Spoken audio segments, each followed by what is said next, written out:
left Komodo with an amazing memories and we had a long travel day ahead of us. Our first flight was from Komodo to Bali. Then our flight from Bali to Surabaya was delayed, that put us in danger of losing our last flight from Surabaya to Borneo.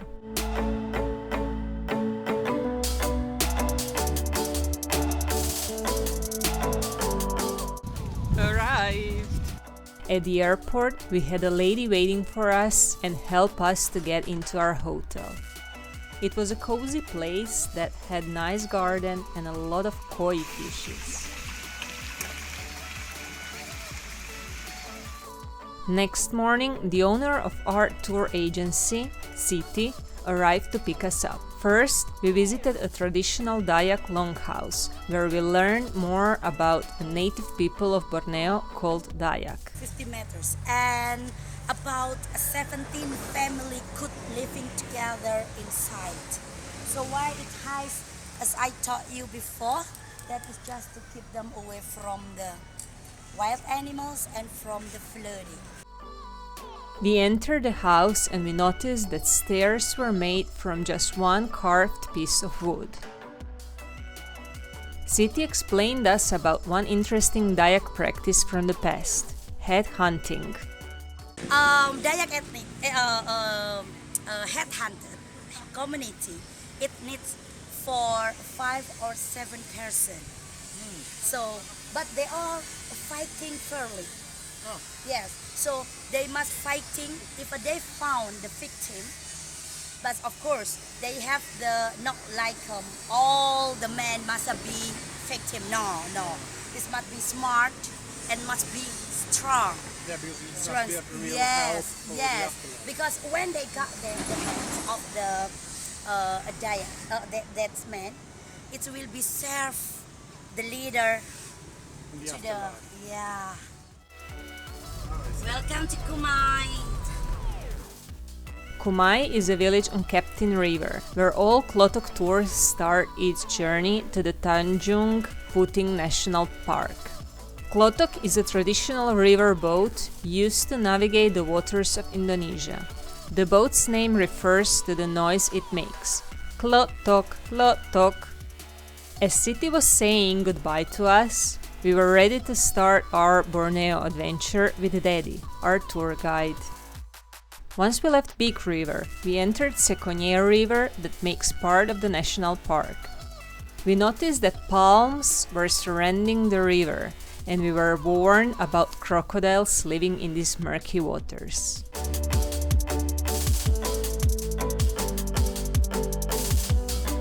When we arrived to the first sighting spot, we have noticed a huge traffic jam with all other Klotoks.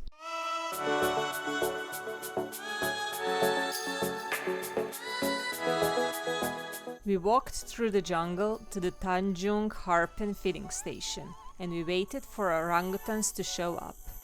Orangutans are among the most intelligent primates, living in Borneo, Java and Malaysia. The name orangutan is derived from Malay and Indonesian word orang, meaning person, and utan, meaning forest, therefore person of the forest.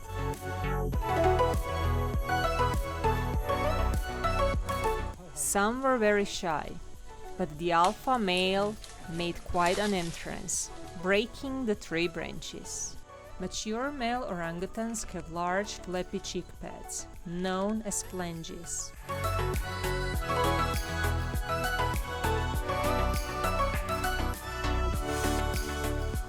Orangutans in Tanjung National Park are semi-wild. They still live in forests in the wild, but occasionally come to eat at the feeding points. We, as a tourist, do not have any interaction with them, since they are prone to human diseases and even a common cold could kill them.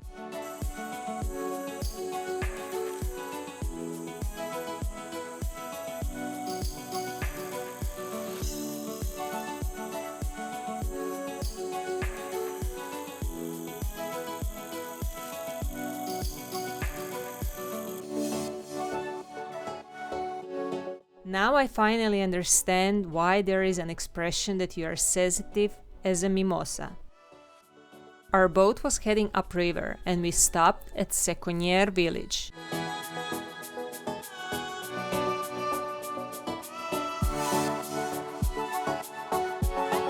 As we left the village and continued traveling upriver, we spotted some proboscis monkeys, an endemic species to Borneo.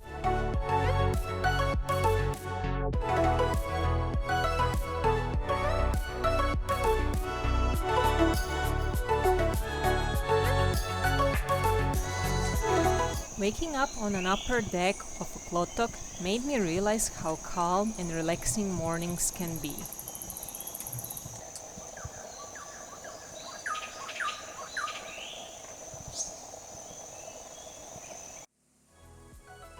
Here, people wake up with the sun and start their activities early on.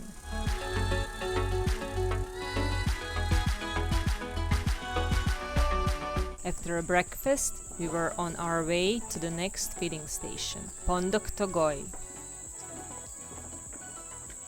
We learned more about big Borneo ants, carnivorous plants, and orangutan nests.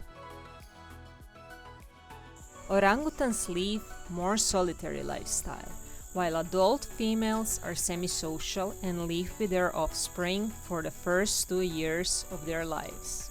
Female offspring generally establish home range near their mothers, forming a loose community of related females and an adult male with whom they all prefer to mate. The social structure of orangutans is related to their body size and diet. In a feeding station, we could see this behavior firsthand when smaller orangutans left the station after hearing the bigger one is coming.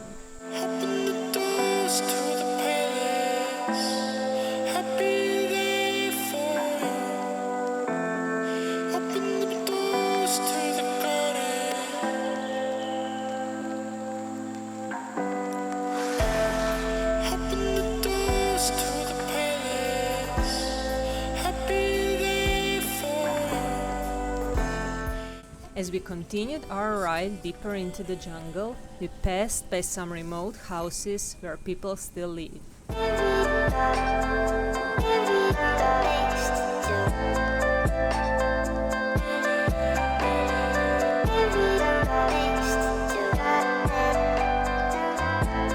River was getting narrow and we could spot more wild orangutans by the river.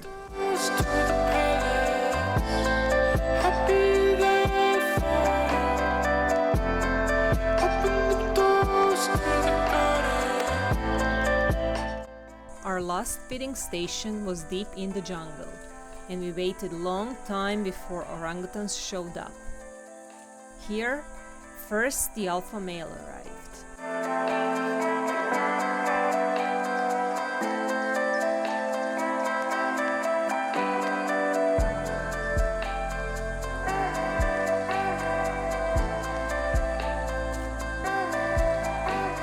First, he was drinking coconut milk with his hands, but then he showed us that he knows how to use tools, just like the humans do. He started drinking coconut milk from the bowl, just as humans would do from the glass. As alpha male was satisfied, he left the feeding station to his female companions.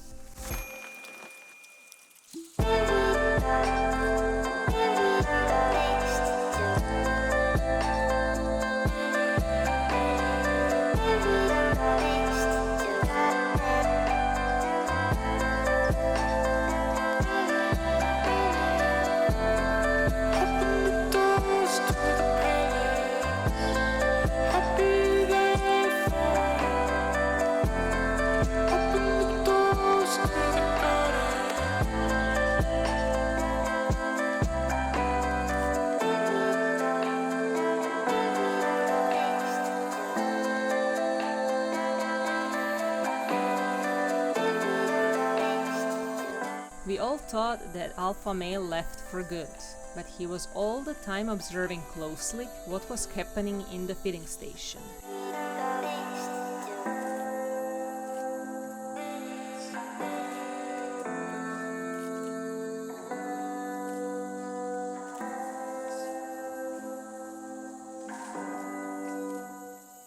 He came back to check if one of his females is receptive for mating.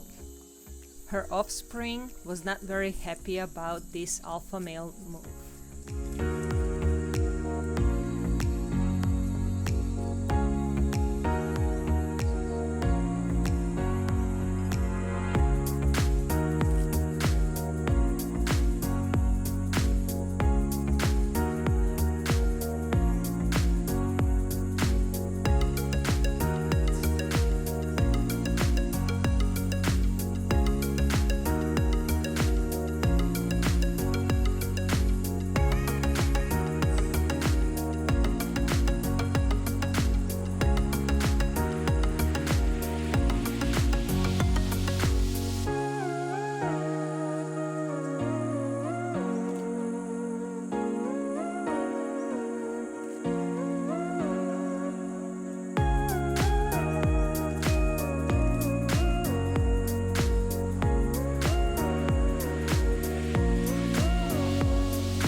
We left feeding station to enjoy a sunset ride back to our first station.